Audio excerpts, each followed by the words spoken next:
जय हिंद साथियों, चहल एकेडमी के ऑफिशियल यूट्यूब चैनल पे आप सभी का एक बार फिर से स्वागत है। मैं जय ओझा लेकर के आया हूं एक और शानदार करंट अफेयर की क्लास आप सभी के लिए, जहां हम 72nd बीपीएससी की तैयारी कर रहे हैं रिवीजन मोड पर।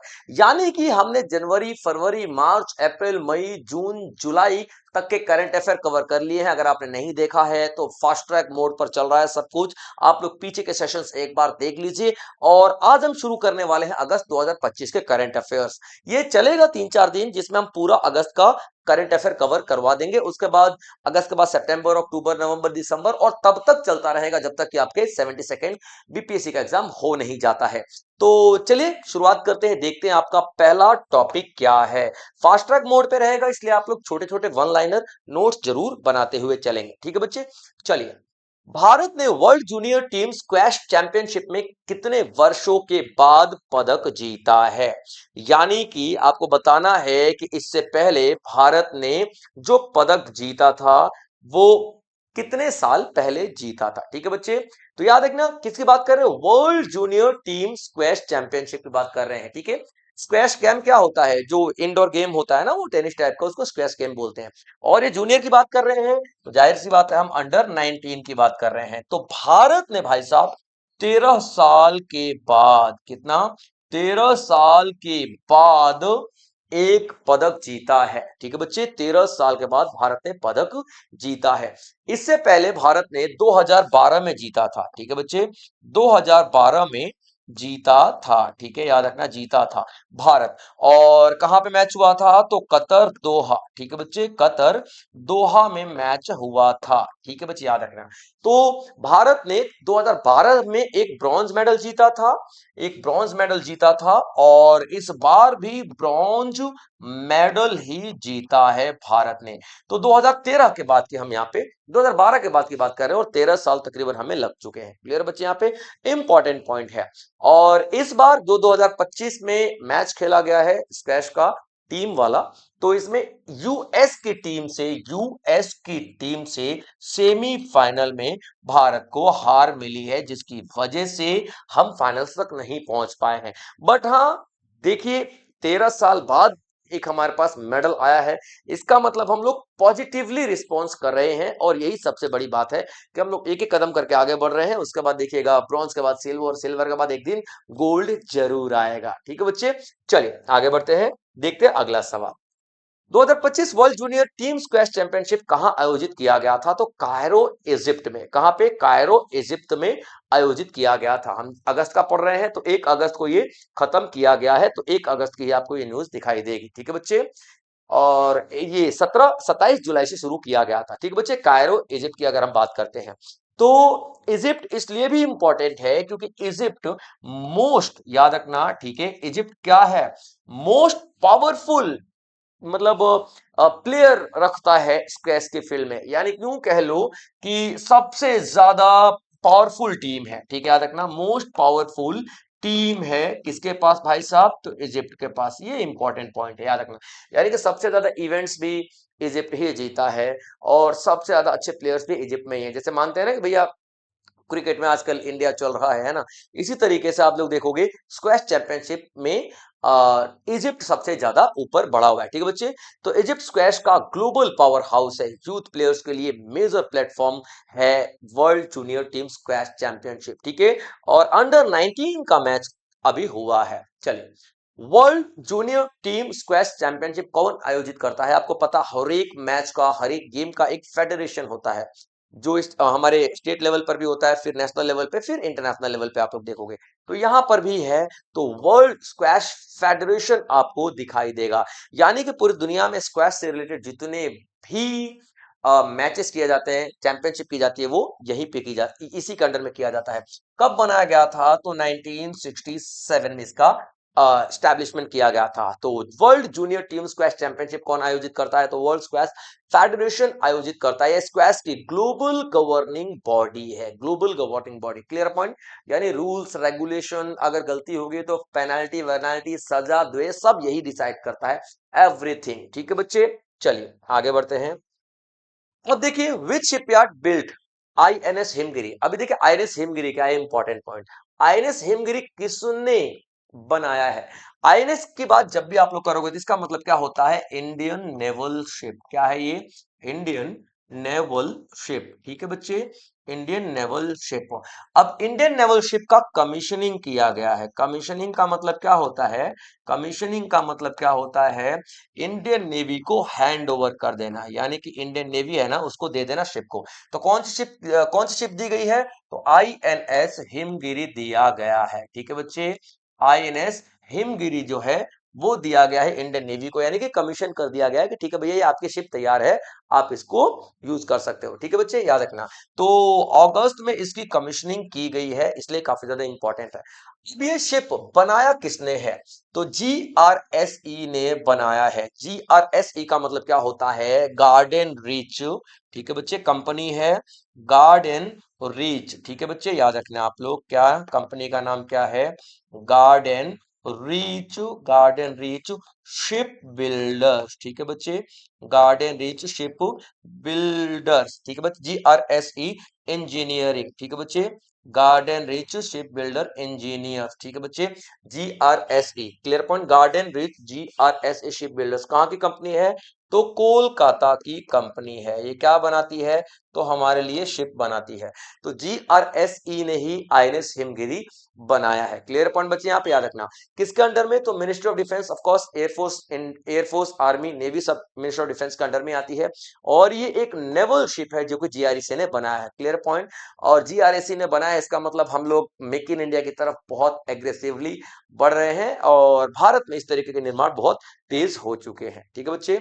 नाउ प्रोजेक्ट 17 ए क्या है, देखिए 2015 में एक डील साइन किया गया था 2015 में।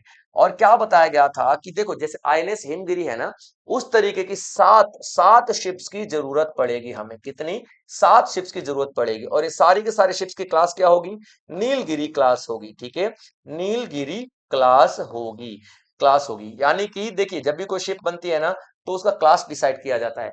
जैसे कि नीलगिरी क्लास की पहली शिप, दूसरी शिप, तीसरी शिप, चौथी शिप, पांचवी शिप, छठवीं शिप, सातवीं शिप, सातों शिप के नाम अलग अलग होंगे लेकिन क्लास का नाम क्या होगा, नीलगिरी।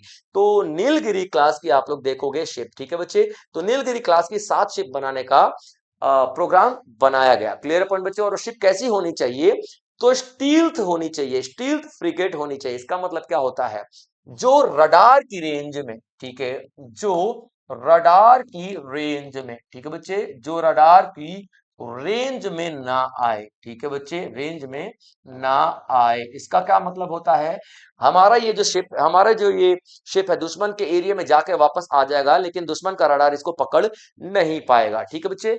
तो ये नीलगिरी क्लास की मैं आपको बता चुका हूं कैसा कैसा शिप है, तो स्टील्थ फ्रिगेट प्रोजेक्ट का शिप है, ठीक है। और इस प्रोजेक्ट का नाम क्या रखा गया है बच्चों, ये जो पूरा 7 शिप बनाने का प्रोजेक्ट नीलगिरी क्लास वाला, तो प्रोजेक्ट 17 ए रखा गया है, प्रोजेक्ट 17 ए रखा गया है। क्लियर पॉइंट बच्चे, P17A, project 17A।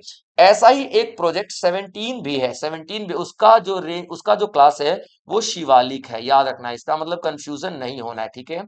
Shivalik 17 P17 है और नीलगिरी क्लास P71, ठीक है बच्चे। और जो 7 शिप है, सातों के सातों शिप जीआरएस यानी garden rich ship builders engineering नहीं बनाएगा, 2 कंपनियां मिलकर के बनाएंगी, ठीक है। एक मैसगांव डॉकयार्ड लिमिटेड यानी कि मुंबई, और जीआरएस यानी कोलकाता। ये जो क्लास है हिमगिरी जो शिप है वो जीआरएसई ने बनाया है। क्लियर पॉइंट बच्चे, याद रखिएगा, एक एक पॉइंट आप सभी के लिए इंपॉर्टेंट हो जाता है।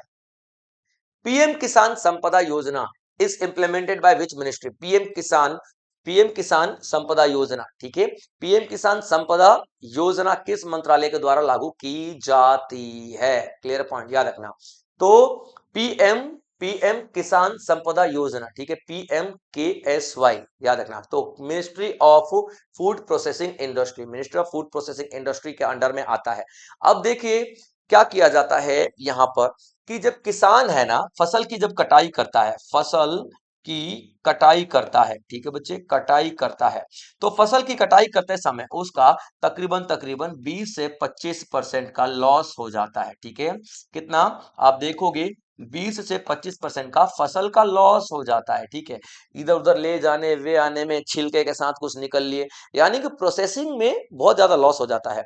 तो यहाँ पे पीएम किसान संपदा योजना इसीलिए लॉन्च किया गया है कि किसानों के उस लॉस को हम लोग बचा सके। ठीक है बच्चे, याद रखना, प्रोसेसिंग में, फूड आइटम्स की प्रोसेसिंग में जो अनाजों की प्रोसेसिंग में जो लॉस होता है उसको हम लोग बचा सके। तो 2017 और 18 में शुरू किया गया था फूड प्रोसेसिंग सेक्टर को बूस्ट करने के लिए, किसानों की आय को बढ़ाने के लिए। एग्रो बेस्ड इंडस्ट्रीज को प्रमोट करती है। एग्रो बेस्ड का मतलब क्या होता है, एग्रीकल्चर पे बेस्ड इंडस्ट्रीज को प्रमोट करती है। जैसे कि आप लोग चिप्स वगैरह खाते हो, ये कुरकुरे तुड़कुड़े ये सब खाते रहते हो ना, ये सब फूड इंडस्ट्री है। ठीक है, मिल्क विल्क ये सब, अमूल ये खाते रहते हो, अलग अलग चीजें के दलिया वलिया आता है, तमाम चीजें आती हैं। तो इस तरीके की खाने पीने वाली इंडस्ट्री को ये क्या करता है, बूस्ट करता है। ठीक है, पीएम किसान संपदा योजना के लिए अतिरिक्त बजट कितना दिया गया है, तो याद रखना 1920 करोड़। इसीलिए तो 17-18 का योजना है। और अभी अगस्त 2025 में क्यों फेमस हुआ, क्योंकि सरकार ने बोला किसानों को और हमें यहाँ बजट देने की जरूरत है, तो 1920 करोड़ बजट दिया गया है। और याद रखना टोटल जो बजट अलोकेशन कितना हो गया है, तो 6520 करोड़। ठीक है, कितना, 6520 करोड़ का बजट आप लोग यहाँ पर देखोगे। ठीक है, और 1920 करोड़ का एडिशनल बजट दिया गया था। ठीक है बच्चे, एडिशनल बजट दिया गया था, ये बात आप लोग को याद रखना है। ठीक है, चलिए, अब इसे क्या इंफ्रास्ट्रक्चरल डेवलपमेंट किया गया, कोल्ड स्टोरेज बनाया गया, यानी कि अब सामान बेचना मजबूरी हो जाती थी किसानों के, भैया फसल कटी बेचो वरना खराब हो जाएगा। अब कोल्ड स्टोरेज आ जाएगा, यानी कि गोदाम आ जाएगा जहां पे कोल्ड स्टोरेज वाला गोदाम, यानी कि फ्रिज व्रिज एसी वेसी लगे हुए हैं, यानी कि फसल वहां पे खराब नहीं होगी। प्रोसेसिंग यूनिट्स बनाए जाएंगे कि अनाजों को अच्छे से प्रोसेस किया जाए ताकि लॉस कम हो, फूड का जो वेस्टेज है उसको कम किया जाएगा। इसके लिए 1920 करोड़ रुपए एडिशनल दिया गया, इस वजह से काफी ज्यादा इंपॉर्टेंट है ये। ठीक है, पीएम किसान संपदा योजना में कितने सब कंपोनेंट्स हैं, यानी कि पीएम किसान संपदा योजना क्या है,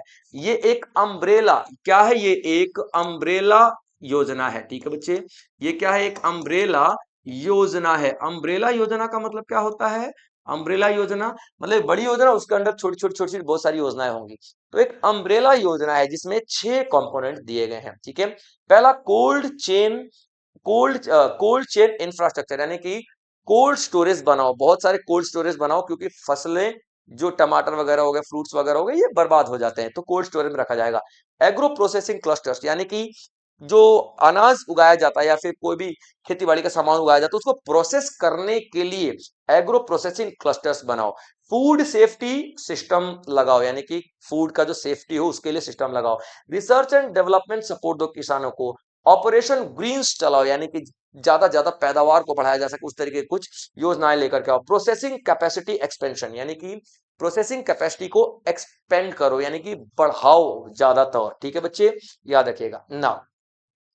Ramsar, where was the Ramsar convention COP 15 held, यानी कि Ramsar convention conference of party 15 कहां पे किया गया था, तो विक्टोरिया फॉल्स नेशनल पार्क में किया गया था। ठीक है बच्चे, याद रखना, विक्टोरिया फॉल्स नेशनल पार्क में। अब ये क्या होता है, रामसर साइट देखें, रामसर, ठीक है, रामसर साइट्स, ठीक है बच्चे, याद रखना, रामसर कन्वेंशन क्या होता है पहले तो ये देख लीजिए। रामसर कन्वेंशन 1961 में किया गया, और ईरान का एक शहर है, ईरान का एक शहर है रामसर। ठीक है बच्चे, ईरान का एक शहर है रामसर, यहाँ पे ये कन्वेंशन किया गया। और हम लोगों ने आर्द्र भूमियों को बचाने की बात की। ठीक है बच्चे, आर्द्र भूमियों को बचाने की बात की। ठीक है बच्चे, यानी कि आर्द्र भूमियों को हमें बचाना है, हम लोगों ने ये तय किया। ठीक है, इसके लिए एक लिस्ट बनाया गया, उस लिस्ट का नाम क्या दिया गया, ठीक है, रामसर साइट्स का लिस्ट दिया गया, नाम दिया गया। ठीक है, तो रामसर कन्वेंशन इसे बोलते हैं। और इसी से कॉन्फ्रेंस ऑफ पार्टीज को भी जोड़ दिया गया, यानी कि हर एक 3 साल में एक बाद कॉन्फ्रेंस ऑफ पार्टी की मीटिंग होगी। तो ये 15वीं मीटिंग 2025 में हुई थी। ठीक है बच्चे, याद रखना। और वेटलैंड कंजर्वेशन पर फोकस किया जाता है, ग्लोबल एनवायरनमेंट, ये सब मैं आपको बता चुका हूँ। क्लियर अपन बच्चे, याद रखिएगा। भारत के पास कितने रामसर साइट्स हैं, भारत के पास फिलहाल 98 रामसर साइट्स हैं।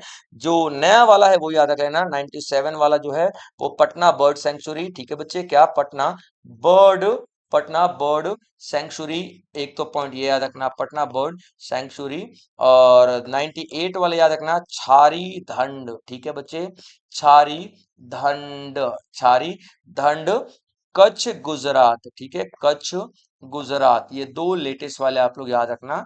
बाकी याद रखने की जरूरत है, बट आप लोगों को पढ़ना पड़ेगा क्योंकि ये करंट अफेयर तो स्ट्रेटेजी की तरफ हम ज्यादा नहीं जाएंगे, ठीक है बच्चे। Conference of party, Ramsar COP कितने वर्षों में किया जाता है? तो हर एक 3 साल में किया जाता है, जैसा कि मैं आप लोगों को बता चुका हूँ। Clear point. हम यहाँ पे वेटलैंड्स यानी कि आर्द्र भूमियों के प्रोटेक्शन की स्ट्रेटेजी बनाते हैं, यानी कि आर्द्र भूमियों को कैसे बचाना है इस बारे में हम लोग बात करते हैं, ठीक है बच्चे। चलिए आगे देख लेते हैं।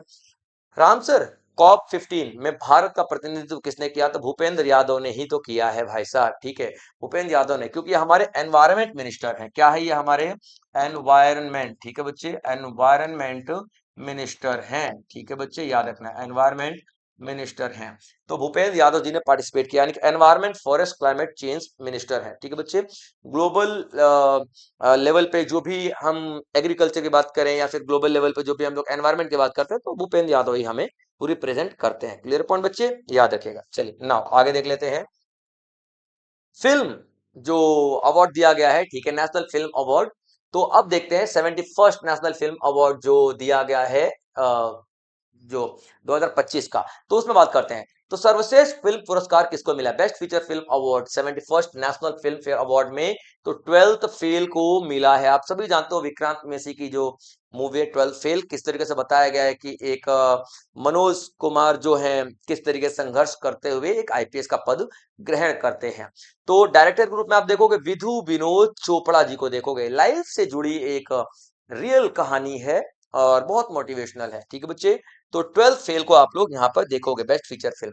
Clear point. अच्छा एक और बात, 12th फेल के साथ जवान भी थी, ठीक है, 12th फेल के साथ जवान मूवी भी थी, ठीक है, जवान फिल्म, ठीक है, जवान फिल्म आप सभी को पता है, शाहरुख खान वाली। तो दोनों को ही बेस्ट सर्वश्रेष्ठ फीचर फिल्म का पुरस्कार दिया गया था, ठीक है। बेस्ट डायरेक्टर अवार्ड किसको दिया गया था? तो सुदीप्तो सेन को दिया गया था, सुदीप्तो सेन।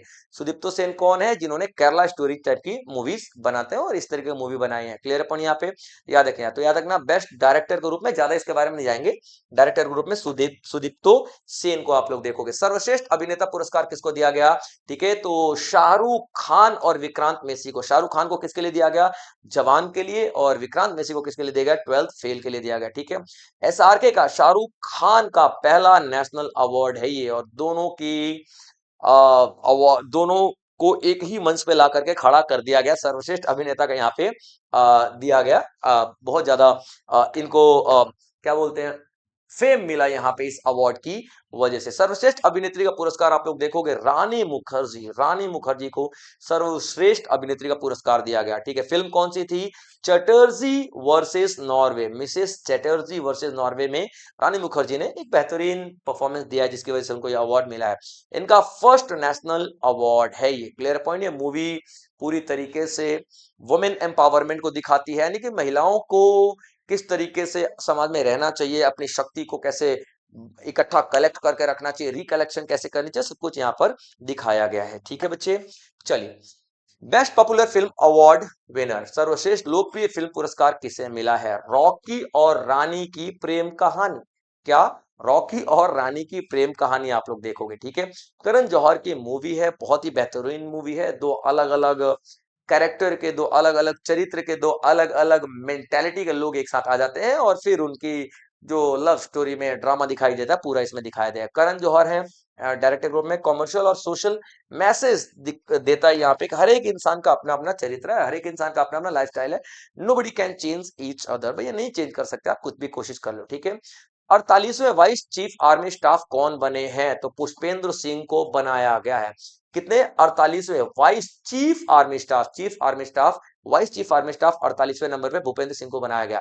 इंडियन आर्मी में सीनियर पोजीशन, ऑपरेशनल कमांड में इनका रोल मिलेगा, डिफेंस प्लानिंग किया करेंगे। और आर्मी चीफ के बाद आप देखोगे चीफ, वाइस चीफ सबसे सेकंड हाईएस्ट रैंक आप लोग यहाँ पे दिखाई देता है, ठीक है बच्चे।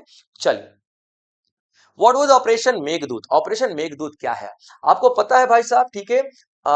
एक जो हमारा पड़ोसी मुल्क है उसके खिलाफ हम अक्सर ऑपरेशन करते रहते हैं, तो वैसे यहाँ पे एक ऑपरेशन आप लोगों को दिखाई देगा। क्लियर पॉइंट, याद रखना, पाकिस्तान के खिलाफ। तो इंडियन आर्मी का एक ऑपरेशन है, ऑपरेशन मेघदूत 1984 में किया गया था। सियाचिन ग्लेशियर के से रिलेटेड बहुत सारी न्यूज आती रहती है, अक्सर आती रहती है, आप लोग देखोगे, ठीक है। तो सियाचिन ग्लेशियर कैप्चर करने के लिए लॉन्च किया गया था कि भैया ऑपरेशन इंडियन आर्मी का जो मेघदूत ऑपरेशन है, सियाचिन ग्लेशियर पे हमारा कब्जा बनाने के लिए किया गया था। ठीक है, पाकिस्तान से पहले स्ट्रेटेजिक कंट्रोल लिया, world's longest ongoing military operation, यानी कि बहुत लंबे समय तक ये ऑपरेशन चला था, यूं नहीं कि शुरू हुआ और खत्म हो गया। ठीक है बच्चे, नाउ ऑपरेशन स्नो लेपर्ड क्या था? तो 2020 में लद्दाख मिलिट्री ऑपरेशन किया गया था। ठीक है, डेफिनेटली जो सियाचिन हो गया, लद्दाख हो गया, इस तरफ पाकिस्तान के साथ और चाइना के साथ हमारे काफी ज्यादा टेंशन बढ़ी रहती है। 2020 में लद्दाख मिलिट्री ऑपरेशन किया गया, चाइना के साथ एलएसी टेंशन के बाद लॉन्च किया गया था स्ट्रेटेजिक पीक्स कैप्चर करने के लिए। गलवान वाला क्लैश आप सभी को पता है, गलवान घाटी में हमारा जो ये बहुत ज्यादा प्रॉब्लम चल रहा था, तो उसी प्रॉब्लम को सॉल्व करने के लिए यहाँ पे लद्दाख मिलिट्री ऑपरेशन किया गया, जिसका नाम क्या था? Operation snow leopard. क्लियर है पॉइंट बच्चे यहाँ पे? और याद रखना पाकिस्तान के साथ हम लोग एलओसी की बात करते हैं और चाइना के साथ हम लोग एलएसी की बात करते हैं, line of control, line of actual control. ठीक है बच्चे, याद रखना। समझ में आया? चलिए आगे बढ़ते हैं। एशिया की सबसे लंबी मालगाड़ी रुद्राष्ट्र। ठीक है, एशिया की सबसे मालगाड़ी रुद्राष्ट्र की लंबाई कितनी है भाई साहब? ठीक है, तो 4.5 किलोमीटर की है मालगाड़ी। 1 किलोमीटर के आप समझो। ठीक है, 1 किलोमीटर बहुत लंबा होता है भाई, 1 किलोमीटर में 100-150 डब्बे के आसपास होते होंगे। यहाँ पे आप देखोगे इंडियन रेलवे ने एक इतिहास रच दिया है। ठीक है, इतिहास रच दिया है। हालांकि वो बात अलग है कि ट्रायल लिया गया था और सक्सेसफुल रहा है, आगे होगा तो देखा जाएगा, इस तरीके की और ट्रेनें आएंगी तो, बट फिलहाल तो लॉन्च किया गया भाई साहब। एशिया की सबसे बड़ी मालगाड़ी आप लोग देखोगे रुद्राष्ट्र, क्या नाम है? रुद्राष्ट्र। ठीक है, रुद्राष्ट्र एशिया की लॉन्गेस्ट फ्राइट ट्रेन है, लॉजिस्टिक्स एफिशिएंसी के लिए। लॉजिस्टिक्स का मतलब क्या होता है? सामान यहाँ से वहां ले जाना के लिए जो भी सुविधाएं लगती है उन सबको हम लोग लॉजिस्टिक्स बोलते हैं। तो लॉजिस्टिक्स काफी ज्यादा एफिशिएंट और काफी ज्यादा इंपॉर्टेंट होता चला जाएगा भारत के यहाँ पे। रुद्राष्ट्र ट्रेन किन किन स्थानों के बीच चलाई गई? तो उत्तर प्रदेश और झारखंड के बीच में चलाया गया, इंडस्ट्रियल कनेक्टिविटी को बढ़ावा देने के लिए और फ्राइट कॉरिडोर डेवलप करने के लिए। फ्राइट कॉरिडोर क्या होता है कि जो हमारी ट्रेनें चलती है, जो इंसानों को ढोने वाली ट्रेनें चलती हैं और एक मालगाड़ी चलती है, तो मालगाड़ी के लिए अलग पटरियां बनाई जाएंगी, उसको फ्राइट कॉरिडोर बोलते हैं। ठीक है बच्चे, और मनुष्यों को चलने वाली अलग ट्रेनें बनाई जाएंगी। ठीक है, चलिए बीईएमएल रेल हब ब्रह्मा कहाँ स्थापित किया गया? झारखंड। ठीक है बच्चे, झारखंड में स्थापित किया गया। 1800 करोड़ का एक प्रोजेक्ट है, याद रखना, बीईएमएल रेल हब। ठीक है, ब्रह्मा नाम है इसका। 1800 करोड़ का प्रोजेक्ट आपको दिखाई देगा। ये रेल मैन्युफैक्चरिंग कैपेसिटी को बढ़ाया जाएगा, रोजगार सृजन करेगा। डेफिनेटली मेक इन इंडिया की हम बात कर रहे हैं, तो मेक इन इंडिया यहाँ पे दिखेगा आप लोगों को। पहली फ्राइट ट्रेन कश्मीर वैली में कहाँ पहुंची? ठीक है, तो अनंतनाग गुड्स शेड में पहुंची है पहली फ्राइट ट्रेन नहीं कि मालगाड़ी। ठीक है बच्चे, कश्मीर वैली में कहां पहुंची? तो अनंतंग गुड्स शेड में पहुंची है। पंजाब से ट्रेन आई और यहां तक पहुंची है। ठीक है, कश्मीर में आपको सभी को पता है कनेक्टिविटी काफी ज्यादा इंप्रूव करने की कोशिश की जा रही है आज की डेट में, क्योंकि कनेक्टिविटी काफी ज्यादा खराब है, पहाड़ वहाड़ है भैया, टेरेंस काफी खराब है, डेफिनेटली जरूरत पड़ेगी। ठीक है, तो इकोनॉमिक इंटीग्रेशन को यहाँ पे बढ़ावा मिलेगा, हमारी लॉजिस्टिक्स कॉस्ट कम हो जाएगी, प्रॉपर चैनल बन जाएगा, आने जाने के लिए रास्ते स्मूथ हो जाएंगे, तो जाहिर सी बात है भैया हमारा समय बचेगा, मजदूरी बचेगी, सब कुछ बचेगा।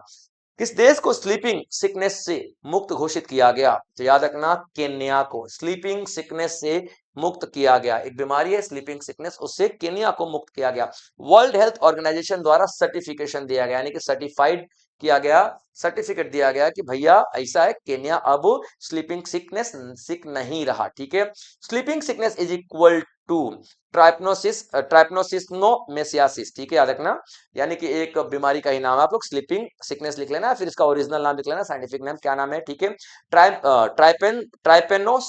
ट्राइपेनोसोमियासिस, अजीब सा ही नाम है, आप लोग एक बार देख लेना। ठीक है, TRYPANOSOMIASIS, यानी कि ट्राइपेनोसोमियासिस। 4 बार बोलने पे तो मैं बोल पा रहा हूं, आप लोग बोलना, समझ में आ जाएगा। ठीक है बच्चे, याद रखना, पब्लिक हेल्थ अचीवमेंट के लिए किया गया और अफ्रीका में डिजीज कंट्रोल काफी ज्यादा सक्सेसफुल दिखा रहा है। स्लीपिंग सेल का वेक्टर क्या है? ठीक है, तो याद रखना, सेत्से फ्लाई, एक तरीके की फ्लाई है, एक तरीके के मक्खी है, उसकी वजह से ये फैलता है एक जगह से दूसरी जगह। याद रखना, सेत्सी, TSETSE, सेत्सी। ठीक है, याद रखना, फ्लाई।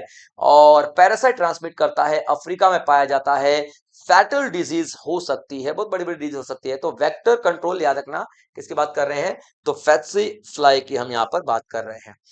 किस देश को मलेरिया फ्री घोषित किया गया? तो सूरीनाम को मलेरिया फ्री घोषित किया गया है, यानी कि अब सूरीनाम में मलेरिया नहीं बढ़ेगा। वर्ल्ड हेल्थ ऑर्गेनाइजेशन का सर्टिफिकेट मिल चुका है। डेफिनेटली देखो, कौन सा देश अपने आप को किस बीमारी से मुक्त घोषित करता है, ये वो डायरेक्टली नहीं कर सकता, वो वर्ल्ड हेल्थ ऑर्गेनाइजेशन को अपील करेगा, वर्ल्ड हेल्थ ऑर्गेनाइजेशन सब कुछ चेक करेगा, तब उसको सर्टिफिकेशन देगा। Clear point. तो मलेरिया एलिमिनेशन माइलस्टोन पार कर लिया गया है कि अब भाई सूरीनाम में एक भी मलेरिया का केस नहीं आ रहा है। ये एक बहुत बड़ी अचीवमेंट है, आप लोग देखोगे। ठीक है बच्चे, चलिए आगे बढ़ते हैं। भारत को किस बीमारी से मुक्त घोषित किया गया है? तो याद रखना, ठीक है, ट्रैकोमा, ट्रैकोमा से मुक्त किया गया। वर्ल्ड हेल्थ ऑर्गेनाइजेशन ने हमें भी बोल दिया कि भैया आपके यहाँ पे ट्रैकोमा नहीं है। ट्रैकोमा आंखों से जुड़ी बीमारी है, आंखों से इंफेक्शन हो जाता है, आंखों में इंफेक्शन होता है, आंखें लाल पड़ जाती है, सुन्न हो जाती हैं, तो उसकी बात करें। ठीक है, ब्लाइंडनेस, अंधेरा छा जाता है आंखों के सामने, अंधापन आ जाता है, सैनिटेशन और हाइजीन से जुड़ा हुआ है, सफाई नहीं रहेगी, इन्फेक्शन होगा तो आंखें हमारी खराब हो जाएंगी। वर्ल्ड हेल्थ ऑर्गेनाइजेशन ने यहां भारत को भी ट्रैकोना बीमारी से मुक्त कर दिया है, यानी मुक्त क्या कर दिया है, घोषित कर दिया है कि भाई ट्रैकोना अब भारत में नहीं हो रहा है। शांति समझौता किस देशों के बीच में हुआ है? तो अजरबैजान और आर्मेनिया के बीच में शांति समझौता किया गया है। ठीक है बच्चे, इन दोनों के बीच में हमेशा से प्रॉब्लम चलती ही रहती है, तो इसके लिए एक पीस एग्रीमेंट साइन करवाया गया है। और किसने साइन करवाया है? तो अमेरिका ने साइन करवाया है, यानी कि यूएस ने साइन करवाया है, यानी कि मध्यस्थता। ठीक है बच्चे, मध्यस्थता किसने करवाया है?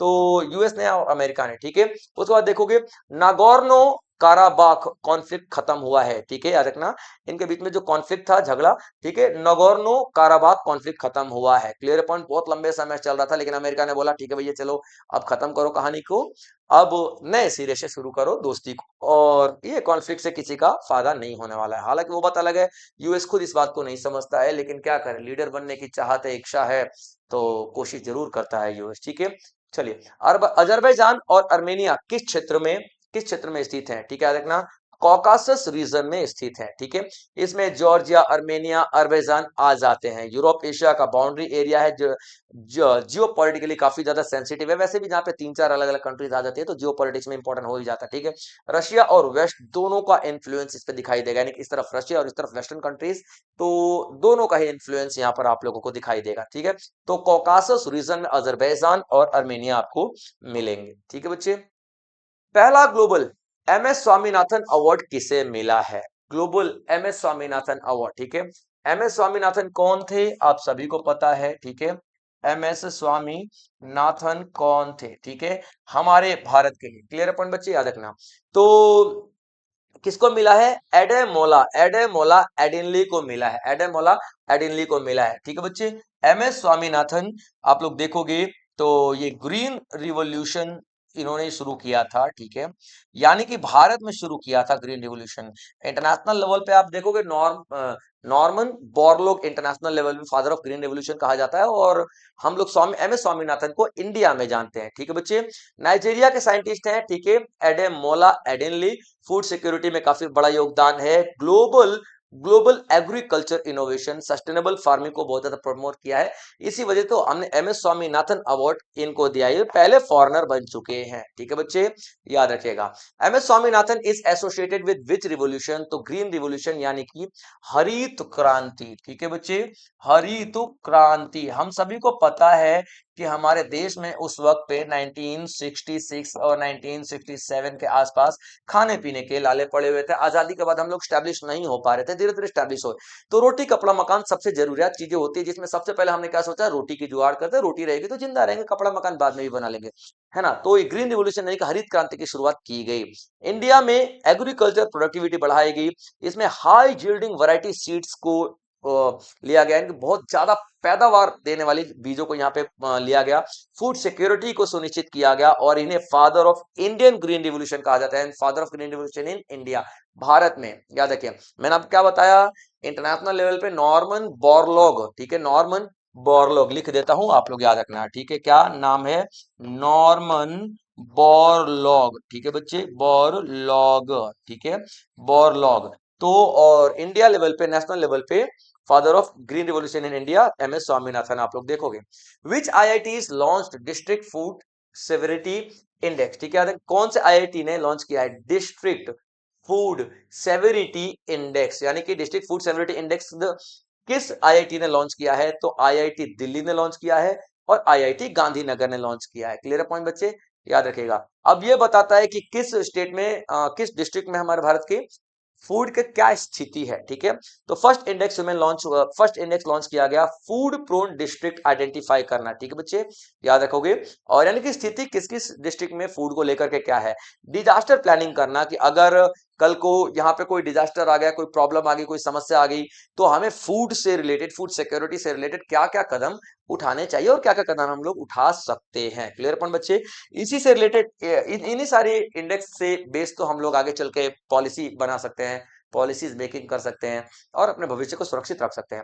फूड सेवरिटी इंडेक्स में कौन सा जिला शीर्ष पर रहा? तो पटना। ठीक है बच्चे, याद रखना। हाईएस्ट फूड रिस्क डिस्ट्रिक्ट है, यानी पटना में खाने पीने की बहुत ज्यादा आपको कमी नजर आएगी। गंगा बेसिन पर बसा हुआ है पटना, जिसको पूरा नाम आप लोग पाटलिपुत्रा जानते हो, और ये पटना बिहार की राजधानी आप लोगों को दिखाई देगा। ठीक है बच्चे, चलिए आगे बढ़ते हैं। Bogota book fair, Bogota Bogota book fair, ठीक है बच्चे, बोगोटा बुक फेयर 2026 किस देश में आयोजित होगा जहां भारत गेस्ट ऑफ ऑनर होगा? ठीक है बच्चे, याद रखना आप लोग बोगोटा। ठीक है, तो कोलंबिया, आंसर क्या है? कोलंबिया। ठीक है, होगा नहीं हो, अब देखोगे। ठीक है, तो कोलंबिया कल्चरल डिप्लोमेसी का एक हिस्सा में। बुक फेयर का मतलब क्या होता है? किताबें अलग अलग बिकेंगे, अलग अलग ऑथर की किताबें होंगी अलग अलग। ठीक है, तो बहुत बड़ा एक कोलंबिया का फेयर है। ठीक है, मेला है, बोगोटा बुक फेयर कहा जाता है। तो यहाँ पे भारत रिप्रेजेंट कर रहा है, यानी कि चीफ गेस्ट के तौर पे, यानी गेस्ट ऑफ ऑनर के तौर पे भारत को लिया जा रहा है। ठीक है, इंडियन लिटरेचर प्रमोशन किया जाएगा यहाँ पे, क्योंकि हम लोग चीफ गेस्ट है तो डेफिनेटली हमारा लिटरेचर प्रमोशन होगा ही होगा। हमारी किताबें वो पढ़ेंगे, उनकी किताबें हम पढ़ेंगे, इस तरीके से कल्चरल एक्सचेंज भी किया जाएगा। क्लियर पॉइंट बच्चे, याद रखना। और भारत की तरफ से नेशनल बुक ट्रस्ट पार्टिसिपेशन होगा, यानी कि भारत की तरफ से नेशनल बुक ट्रस्ट पार्टिसिपेट यहाँ पर करेंगे। ठीक है बच्चे, याद रखिएगा। Now what is the capital of Colombia? तो बोगोटा, बोगोटा ही कोलंबिया की कैपिटल है। क्लियर पॉइंट बच्चे, बोगोटा कोलंबिया। कोलंबिया कहाँ पे स्थित है? तो साउथ अमेरिका में स्थित है। पॉलिटिकली इकोनॉमिकली काफी ज्यादा इंपॉर्टेंट है, क्योंकि बहुत सारे देशों की यहाँ पे नजर पड़ी रहती है, लेकिन भाई यूएस इस पे नजर किसी को डालने ही नहीं देता है, क्योंकि यूएस अपना साम्राज्य फैला रहा है और डेफिनेटली यहाँ पे इन्फ्लुएंस यूएस का साफ नजर आता है। ठीक है बच्चे, चलिए तो याद रखना बोगोटा बुक फेयर कहाँ पे लॉन्च किया गया है? तो बोगोटा बुक फेयर लॉन्च किया गया बच्चों कोलंबिया में। ठीक है बच्चे, तो ये था हमारा आज का सेशन। आई होप आप लोगों ने छोटे छोटे नोट्स जरूर बनाए होंगे, और बहुत इंपॉर्टेंट है ये नोट्स बच्चों, क्योंकि हम 72nd बीपीएससी की तैयारी कर रहे हैं और रिवीजन सेशन है, फास्ट ट्रैक मोड पे आगे भी होता रहेगा।